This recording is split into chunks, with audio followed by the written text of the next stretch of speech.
Hello hi welcome नमस्ते, मेरा नाम ऋतिक और आज हम फिर से बात करने वाले हैं एक और इंटरेस्टिंग कंसेप्ट के ऊपर। तो ये वीडियो उन बच्चों के लिए मोस्ट इंपोर्टेंट होने वाली है जिनके पास सब्जेक्ट है principles of macro economics first. तो सबसे टू में जो भी बच्चे हैं, चाहे वो बीए प्रोग्राम में है, चाहे वो बीए ऑनर्स में है, बीकॉम ऑनर्स में है, ठीक है, जिनके पास भी सब्जेक्ट है principles of macro economics first, उनके लिए वीडियो काफी इंपोर्टेंट होने वाली है। और इस कंप्लीट सीरीज के नोट्स ऑलरेडी प्रिपेयर कर दिए गए हैं with important question answer PDF. जिन बच्चों को नोट्स परचेज करने हैं वो इस नंबर पे जाए 9667836336 यहाँ पे व्हाट्सएप करके नोट्स ले सकते हैं। अब हम शुरू करते हैं आज का कंटेंट। जो मेरा आज का कंटेंट है वो क्या है, द प्रोसेस यानी कि डेवलपिंग मैक्रो इकोनॉमिक मॉडल्स को। ठीक है, अब ये शुरू करते हैं। तो मैक्रो इकोनॉमिक इश्यूज हमारा लेसन नंबर 1 था, उसकी इंट्रोडक्शनल वीडियो वो मैं अपलोड कर चुका हूं YouTube के ऊपर। इससे पिछली वीडियो थी वो, जिसने तक वो वीडियो ना देखी हो पड़ जाके वो वाली वीडियो देख लेना। और हमेशा किसी भी सीरीज की वीडियो को सीरीज वाइज ही देखा करो ताकि आपके हर एक कंसेप्ट टॉपिक वाइज ही क्लियर होते चले जाए। ठीक है, अब हम शुरू करते हैं आज का कंटेंट। तो आज हम बात करने वाले हैं the process developing macro economics model. तो हम सब जानते हैं कि मैक्रो इकोनॉमिक्स में हम अलग अलग तरह की प्रॉब्लम्स को डिस्कस करते हैं, जैसे कि अनएम्प्लॉयमेंट, इन्फ्लेशन, रिसेशन, डिप्रेशन। तो अलग तरह की पॉलिसीज को जब अलग तरह की प्रॉब्लम्स को देखते हैं हम, तो उसके हिसाब से हम उन्हें कैलकुलेट करने के लिए बहुत सारे मॉडल्स तैयार करते हैं कि किस, अगर मान लो अनएम्प्लॉयमेंट रेट है तो किस लेवल पे है, ठीक है, डिफ्लेशन है, इन्फ्लेशन तो किस लेवल पे है, डिप्रेशन है तो कितना डिप्रेशन है, वो सब कैलकुलेट करने के लिए हम अलग तरह के मॉडल्स बनाते हैं और उनके प्रिडिक्शंस के हिसाब से हम पॉलिसीज लॉन्च करते हैं और काम करते हैं।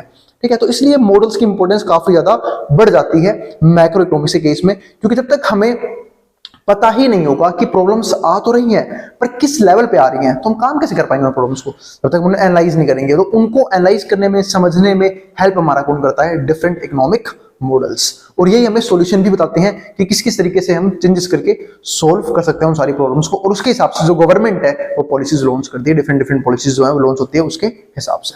ठीक है, तो चलो देखते हैं क्या होता है ये। तो टॉपिक हमारे पास क्या है, था प्रोसेस। अब प्रोसेस यानी कि किस तरीके से हम जो है मैक्रो इकोनॉमी के पॉइंट ऑफ व्यू से मॉडल जो है लॉन्च करते हैं। तो डेवलप करने वाले हैं एक मैक्रो इकोनॉमिक मॉडल को। अब जो मॉडल है वो अलग अलग प्रॉब्लम्स को लेके अलग तरह का होता है। ठीक है, जैसी प्रॉब्लम वैसा सॉल्यूशन होता है ना भाई। अब अगर अनएम्प्लॉयमेंट है तो उसके लिए अलग मॉडल बनाएंगे, डिप्रेशन है उसके लिए अलग मॉडल बनाएंगे। ठीक है, और मैं बात करूं यहाँ पे अगर इन्फ्लेशन आ गया तो उसके लिए अलग मॉडल बनाएंगे। तो अलग अलग चीजों के लिए अलग तरह के क्या है मॉडल्स होते हैं। अगर मैं आप यहाँ पे डिस्कस करूं तो macro economist try to explain how overall economy works by using an economic theory. तो मैक्रो इकोनॉमिस्ट हमें समझाते हैं कि जो इकोनॉमी है वो ओवरऑल इकोनॉमी वो काम किस तरीके से करती है। A logical framework to explain a particular economic phenomena, यानी कि किसी भी तरह की चीजों को एक्सप्लेन करने के लिए हम अलग तरह की चीजें यूज करते हैं। आगे क्या है, economic theory involves developing an economic model. Economic theory जो है वो हमारी हेल्प करती है एक इकोनॉमिक मॉडल डेवलप करने में। क्योंकि सिंपल सी बात है भाई, प्रैक्टिकली चीजों को अप्लाई तो आप बाद में कराना सीखोगे, पहले आप उन चीजों की थियोरेटिकल चीजों को समझोगे। यानी कि जब तक आपको किसी भी चीज का बेसिक ना पता हो, बेसिस नहीं पता हो, तो आप कैसे बनाओगे उस चीज से मॉडल वगैरह। तो इसलिए थ्योरी जो है वही हमारी हेल्प करते हैं मॉडल को तैयार करने में। अगर आप लोगों को याद होगा, हमने इकोनोमेट्रिक्स पढ़ा, एक अलग सीरीज थी वो, वहां पे मैंने डिफरेंट डिफरेंट रिग्रेशन मॉडल, बहुत सारे मॉडल समझाए आप लोगों को। तो वो मॉडल कब बनाए गए, जब हमारे पास प्रॉपर जो है वो थ्योरेटिकल नॉलेज थी, उसके हिसाब से मॉडल बनाते हैं। तो वही चीज यहाँ पे है। तो इकोनॉमिक थ्योरी जो है वो involve developing an economic model, a simplified representation of the economic phenomena that takes a mathematical और ग्राफिकल फॉर्म। तो ये जो है वो रिप्रेजेंट करने में हेल्प करती है किस चीज को, किसी भी एक इकोनॉमिक प्रॉब्लम को कह सकते हो या फिर इकोनॉमिक फेनोमेना को। ठीक है, जहां पे हम उसे दिखाते हैं एक मैथमेटिकल और ग्राफिकल फॉर्म में, यानी कि मैथमेटिकल इक्वेशन की फॉर्म में दिखाएंगे या फिर कैसे दिखाएंगे, ग्राफिकल तरीके से भी दिखा सकते हैं, ग्राफिकल फॉर्म से भी। The development of N economic theory और मॉडल टिपिकली इन्वॉल्व्स 5 स्टेप्स। ठीक है, तो जो डेवलपमेंट हुई है इकोनॉमिक थ्योरी की वो हमारे कुछ स्टेप्स फॉलो करते हैं। वो 5 स्टेप्स हैं, वही अगर डिस्कस करते हैं। मेन तो यहाँ पे हमारे जो है ना, मेन 2 ही स्टेप्स हैं। ठीक है, वो डिस्कस करते हैं सबसे पहले। तो वो 2 स्टेप्स कौन कौन से हैं, ठीक है, वो स्टेप हमारे पास ये है। पहला तो identify an interesting economic question. अब आप इंटरेस्टिंग इकोनॉमिक क्वेश्चन भी कह सकते हो, इंटरेस्टिंग इकोनॉमिक प्रॉब्लम भी कह सकते हो। यानी कि पहले मुझे प्रॉब्लम तो पता हो कि हम किस चीज को लेके इकोनॉमिक मॉडल बनाना चाहते हैं, अनएम्प्लॉयमेंट को लेके बनाना चाहते हैं, ठीक है, या फिर मैं बात करूं इन्फ्लेशन को लेके बनाना चाहते हैं। और ध्यान रखना ये सारी टर्म्स जो है ना मैं एक्सप्लेन कर चुका हूं प्रीवियस वीडियो में। अब किसी को यही ना पता हो अनएम्प्लॉयमेंट रेट क्या होता है, अनएम्प्लॉयमेंट क्या होता है, ठीक है, जीडीपी किस तरीके से काम करता है, इन्फ्लेशन क्या होता है, ये सब टॉपिक में डिस्कस कर चुका हूं ऑलरेडी पिछली वीडियोस में। तो इन चीजों को ध्यान रखें। ठीक है। तो यहाँ पे क्या आया, तो identify an interesting economic question, तो पहले पता होना चाहिए कि हम किस प्रॉब्लम को डील करना चाहते हैं, कौन से इकोनॉमिक प्रॉब्लम के लिए हम मॉडल बनाना चाहते हैं, उसके हिसाब से हम उस मॉडल बनाना शुरू करेंगे।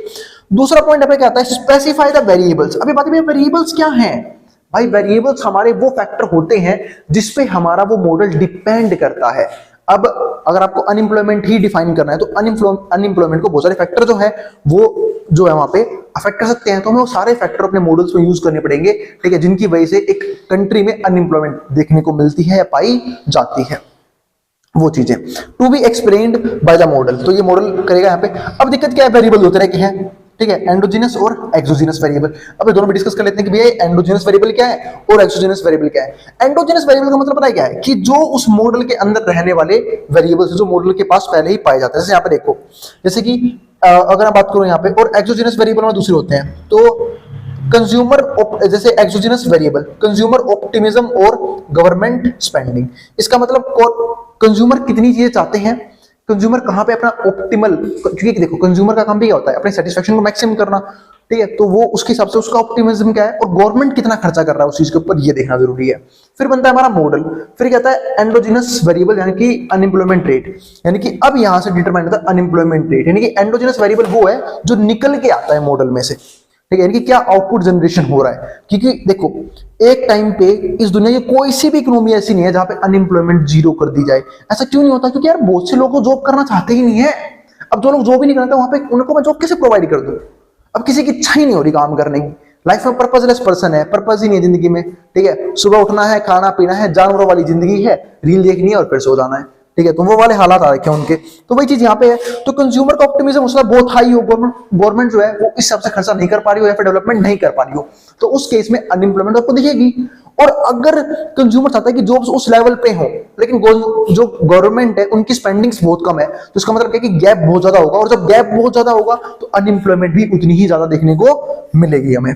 फिर क्या आता है हमारे पास यहाँ पे, तो variables in macro economic model. तो वेरिएबल कौन कौन सा है मैक्रो इकोनॉमिक मॉडल में, तो model is a set of equations. हम सब जानते हैं कि मॉडल जो है वो क्या होता है, सेट ऑफ इक्वेशंस, जहां पे हम बहुत सारी इक्वेशंस बनाते हैं किसी भी एक प्रॉब्लम से डील करने के लिए, और मैथमेटिकल इक्वेशन बनाते हैं या फिर ग्राफिकल भी बना सकते हैं, तो या फिर ग्राफिकल एनालिसिस करते हैं उस चीज की analysis that explains movements in the endogenous variable, कि एंडोजेनस वेरिएबल किस तरीके से मूव कर रहे हैं, क्योंकि एंडोजेनस फिर बोल रहा हूं वो वेरिएबल होते हैं जिस पे हमारा मॉडल डिपेंड करता है। Variables that are explained by model as a result of changes in the exogenous variable, कि जो चेंजेस आ रहे हैं एक्सोजेनस वेरिएबल में, ठीक है, वो हमारा फिर क्या आता है, एक रिजल्ट होता है एंडोजेनस वेरिएबल का। एंड इसके बाद क्या है हमारे पास, given factor not determined by the model, ठीक है, या फिर मैं कहता हूं कि ऐसे फैक्टर भी हैं जो मॉडल डिटरमाइन नहीं कर पाता, यानी कि एक्सोजेनस हमारे वेरिएबल वो वेरिएबल भी है जिसको हम लोग अलग रखते हैं हमारे मॉडल से, जिसको मॉडल भी सोल्व नहीं कर पा रहा है। अब यहां से दो कंक्लूजन ड्रॉ होते हैं, वो दो कंक्लूजन कौन कौन से हैं वो एक करके डिस्कस करते हैं। पहला कंक्लूजन क्या आता है, तो compare the conclusions of the model, कि मॉडल ने हमें क्या रिजल्ट पेश किए हैं। अब मॉडल तो बना दिया, अब मॉडल को अप्लाई करने की बारी आई है, यानी कि हमने बात कर ली, हमने प्रॉब्लम समझ ली कि हमारी इकोनॉमी में किस तरह की प्रॉब्लम है, कि भाई अनएम्प्लॉयमेंट है, तो क्योंकि मैंने बोला ना सबसे पहले इंपॉर्टेंट क्या होता है कि भाई आप समझो कि इकोनॉमिक क्वेश्चन क्या है, इकोनॉमिक प्रॉब्लम क्या है, उसके हिसाब से फिर हम मॉडल डेवलप करने जाएंगे। उसके बाद काम करते हैं कंक्लूजन ड्रॉ करने का, कि भाई हम वहां से अपना रिजल्ट निकालेंगे कि प्रॉब्लम है तो किस लेवल पे है, उसको सोल्व कैसे किया जा सकता है। तो compare the conclusions of the model with what actually happens, कि क्या हो रहा है असली में इकोनॉमी के अंदर। For example, if the model is design to explain the unemployment rate, suppose करो कि जो मॉडल है वो डिजाइन किया गया है कि अनएम्प्लॉयमेंट रेट को चेक करने के लिए कि एक इकोनॉमी के अंदर किस लेवल पे अनएम्प्लॉयमेंट चल रही है, तो we would compare a model's predictions, तो यहाँ पे मॉडल की प्रेडिक्शंस को यूज करेंगे टू एक्चुअल अनएम्प्लॉयमेंट डाटा, कि ये प्रेडिक्ट करने में कि अनएम्प्लॉयमेंट डाटा किस लेवल पे चल रहा है in prior years. If the conclusion do not match this historical data, इसका मतलब क्या है कि अगर कंक्लूजन जो है वो मैच नहीं कर रहा हिस्टोरिकल डाटा से, तो return in step 2 and change the model, फिर भाई वापस आओ मॉडल को चेंज कर दो, जैसा कि हम रियल लाइफ में भी करते हैं। अगर मान लो लाइफ में कोई प्रॉब्लम आती है, हम उसको सॉल्व करने के लिए कुछ ना कुछ सॉल्यूशंस ढूंढते हैं, अगर वो सॉल्यूशंस हमारे काम नहीं करते तो हम या तो अपनी स्ट्रेटजी को चेंज करते हैं या फिर अपने उस प्रॉब्लम के सॉल्यूशन को थोड़ा चेंज करते हैं और दूसरे तरीके से उस प्रॉब्लम को सॉल्व करने की कोशिश करते हैं। तो वही सेम यहाँ पे भी है कि अगर हमने मॉडल बनाया है जो ना कि वो मॉडल बिल्कुल फेल नहीं होगा, हो सकता है वो मॉडल फेल हो जाए उस प्रॉब्लम को सोल्व करने में, या फिर वो पॉलिसी जो है वो फेल हो जाए उस प्रॉब्लम को सोल्व करने में, तो हम कुछ नया सोचेंगे जिसके जरिए हम उस चीज को सोल्व कर सकते हैं और सोल्व करेंगे। फिर क्या आता है हमारे पास next point, if the data are well explained, अगर डाटा वेल एक्सप्लेन्ड है, use the model to make further prediction, तो हम उस मॉडल को वापस यूज करेंगे फर्दर प्रेडिक्शंस के अंदर। तो से ऑन, मतलब एक बार अगर वो इफेक्टिव मेथड हमने ढूंढ लिया जिसके जरिए हम उस प्रॉब्लम को सोल्व कर पा रहे हैं, तो बार बार उस मेथड को यूज करेंगे उस प्रॉब्लम को सोल्व करने के लिए। तो say where the unemployment rate will be had a year from now and suggest policies to lower it, फिर हम उस पॉलिसीज के ऊपर काम करेंगे जो उसको लोअर करने में हेल्प करेगा। तो ये चीज होती है। जो हमारा नेक्स्ट स्टेप है वो क्या है, the purpose interpreting macroeconomics data. अब इसका मेन पर्पस क्या होता है, इसका मेन पर्पस क्या होता है कि देखो हम लोगों ने मॉडल बना लिया, ठीक है, उसके आपसे प्रॉब्लम सॉल्व करने की कोशिश की, पॉलिसीज बनाई, अब आता है सामने वाले को इंटरप्रेट करना। इंटरप्रेट करना जो है ना, वो स्टैट्स का भी काफी इंपॉर्टेंट पॉइंट आता है, यानी कि हमें लोगों को दिखाना पड़ेगा। हम लोग जो है यहाँ पे उस प्रॉब्लम को बिल्कुल सिंप्लीफाई कर चुके हैं मॉडल की फॉर्म में, और अब हमारा काम क्या है, उसको सोल्व करके सामने वाले को पेश करना कि भाई इस मॉडल ने किस तरह का रिजल्ट दिया है, किस तरह का काम किया है। तो वो चीज होती है। तो प्रोसेस के अंदर क्या आया कि भाई हम उस चीज को सोल्व कैसे करेंगे। जैसे यहाँ पे क्या था, यहाँ पे कहाँ गया वो पॉइंट, ये रहा, ये अरे कहाँ खो गया यार वो, अच्छा ये रहा ना, the process developing a macro economic, मैं अभी कहाँ ढूंढ रहा था, the process developing macro economic models, कि मैक्रो इकोनॉमिक मॉडल्स जो है वो किस तरीके से डेवलप किए जाते हैं। अब यहाँ पे आता है सामने वाले को इंटरप्रेट करना कि जो भी हमारे सीनियर्स होंगे, ठीक है, या फिर मान लो अब बहुत सारी इकोनॉमिस्ट ने वो प्रॉब्लम सोल्व कर दी होगी, उसने मॉडल बना दिया होगा, अब उसको पेश करना कि वो कैसे काम करेगा, कैसे सोल्व करेगा प्रॉब्लम्स को, कैसे पॉलिसीज बनाने में हेल्प करेगा, कि ये इफेक्टिव रहेगा भी या नहीं रहेगा। तो वो चीज काफी इंपॉर्टेंट होती है। तो उस चीज को हम क्या बोलते हैं कि सामने वाले को इंटरप्रेट करना पड़ता है, वो मैक्रो इकोनॉमिक्स का डाटा। अब क्या आता है हमारे पास यहाँ पे कुछ इंपोर्टेंट टर्म्स जो आने वाली वीडियोस में काफी आपकी हेल्प करेंगे, वो डिस्कस करते हैं। फिर हम इस वीडियो को पॉज कर देंगे, फिर समझेंगे नेक्स्ट वीडियो में बिजनेस साइकिल नाम का इंपॉर्टेंट टॉपिक, है ना। बिजनेस को समझेंगे डीप में, पर उसके लिए आपको एक टर्म समझनी काफी जरूरी है। पहला, बिजनेस साइकिल होता क्या है। बिजनेस साइकिल का मतलब क्या है, फ्लक्चुएशंस ऑफ रियल जीडीपी। हम सब जानते हैं जो जीडीपी है उसका मतलब क्या होता है, मैंने डिस्कस किया था डीप में पिछली वीडियो में। जो रियल जीडीपी भी बताया था मैंने आपको, नॉमिनल जीडीपी भी बताया था। रियल जीडीपी वो जीडीपी होती है जो हम बेस प्राइस के बेस पे निकालते हैं, कभी भी बढ़ते हुए प्राइस के हिसाब से नहीं निकालते हैं। तो रियल जीडीपी में फ्लक्चुएशंस, यानी कि जीडीपी चेंज हो रही है, यानी कि ग्रोस डोमेस्टिक प्रोडक्ट लगातार चेंज हो रहा है टाइम के साथ, है ना। और जब वो चेंज हो रहा है तो इसका मतलब क्या है कि कभी तो जीडीपी ऊपर जा रही है, कभी नीचे आ रही है। तो इन फ्लक्चुएशन को क्या बोलते हैं, फ्लक्चुएशन को बोलते हैं बिजनेस साइकिल, ठीक है। क्योंकि जीडीपी क्या दिखाती है, जीडीपी दिखाती है कि एक फाइनेंशियल ईयर के अंदर, एक टेरिटरी के अंदर जो भी गुड्स बनाए गए हैं, वो सारे गुड्स और उन सारी सर्विसेज की फाइनल वैल्यू को हम क्या बोलते हैं, जीडीपी बोलते हैं, ठीक है। तो अगर वो बढ़ रही है इसका मतलब क्या है कि बिजनेस लगातार ग्रो कर रहे हैं, अगर वो कम हो रही है इसका मतलब क्या है, बिजनेस लॉस में चल रहे हैं। तो बिजनेस साइकिल जो है वो हमारा किससे निकलता है, फ्लक्चुएशन ऑफ रियल जीडीपी, कि रियल जीडीपी में किस तरह के फ्लक्चुएशंस आ रहे हैं। दूसरा पॉइंट हमारे पास कहता है रिसेशन। रिसेशन की अगर बात करूं तो when economic activity declines the real GDP पर पर्सन फॉल्स। अगर हमारी इकोनॉमिक एक्टिविटी डिक्लाइन होती है, यानी कि इकोनॉमिक एक्टिविटी कम होती है, तो रियल जीडीपी ऑफ पर पर्सन फॉल, उसको हम क्या बोलते हैं, रिसेशन बोलते हैं। कि भाई अब जो है ग्रोथ उस लेवल पे नहीं हो रही है, ठीक है, इकोनॉमिक एक्टिविटीज कम हो चुकी है, प्रोडक्शन कम हो चुका है, आउटपुट कम जनरेट हो रहा है, जिसकी वजह से जीडीपी जो है पर पर्सन क्या हो रहा है, फॉल कर रहा है, यानी कि ग्रोस डोमेस्टिक प्रोडक्ट फॉल कर रहा है। फिर कहता है डिप्रेशन। तो बात है रिसेशन और डिप्रेशन में फर्क क्या है। रिसेशन होता है छोटे लेवल पे, कि भाई कुछ टाइम पीरियड के लिए कंपनीज लॉस में चली गई, कुछ टाइम के लिए आउटपुट का जनरेशन गिर गया, किसी क्वार्टर का रिजल्ट सबको होता है ना। क्वार्टर क्या होता है, क्वार्टर भाई वो वाला नहीं, क्वार्टर मतलब क्या होता है कि हम लोगों ने पूरे फाइनेंशियल ईयर को 40 में बांट रखा है, ठीक है। जैसे मार्च 31 हमारा फाइनल होता है, जैसे भी आने वाला है, ठीक है। तो मार्च 31 अभी तो भाई बच्चों ने भी कमेंट की वो कर रखे कि भैया फटाफट सीरीज लेके आओ, और मैं वीडियो शूट ही नहीं कर रहा, ठीक है। चिंता मत करो, अप्रैल से लगातार वीडियोज आएंगी, रुकेंगी ही नहीं, वीडियो पे वीडियोज आएंगी, ठीक है। तो मैं क्या बात कर रहा था यहाँ पे कि मार्च 31 पे क्वार्टर का फाइनल आएगा, ठीक है। फिर ऐसे ही मार्च के बाद 3 महीने बाद अगले क्वार्टर रिजल्ट आता है ना। अप्रैल मई जून की अगले जून के एंड में आएगा। फिर ऐसे जुलाई अगस्त सितंबर के आखिरी में, हर तो 3 महीने पे है ना। तो हमने पूरे साल के 12 महीने को क्वार्टर में बांट रखा है, 3-3 महीने का टाइम पीरियड के अंदर, ठीक है। तो डिप्रेशन का मतलब, रिसेशन का मतलब क्या होगा कि छोटे लेवल पे क्या चेंज आ रहे हैं। डिप्रेशन का मतलब होता है कि जब कोई इकोनॉमी एक लंबे टाइम के लिए बहुत गंदे गैप में चली जाए और गिर जाए, जैसे कि कोविड में हुआ था। कोविड में लगातार 2-3 साल का बेड़ा गर्क हो गया था, क्योंकि सारी इकोनॉमी, सारे बिजनेस बंद हो गए थे, सारी फैक्ट्रीज, सारी इंडस्ट्री ठप हो गई थी। तो वो वाला हाल, उसको हम क्या बोलते हैं, डिप्रेशन बोलते हैं।